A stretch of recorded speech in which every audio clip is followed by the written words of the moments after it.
இதெல்லாம் தேர்ந்தவர் தாங்கள் தான். என்னை பொறுத்தவரை பிறர் கண் கலங்கினால் என்னால் அதை துணிக்க முடியாது.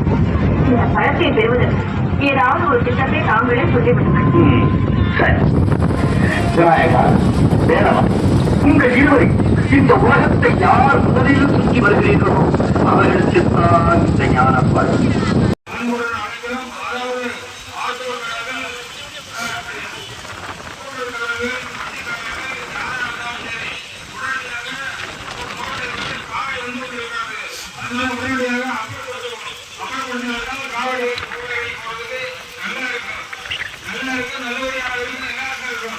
அதனால நீங்க வந்து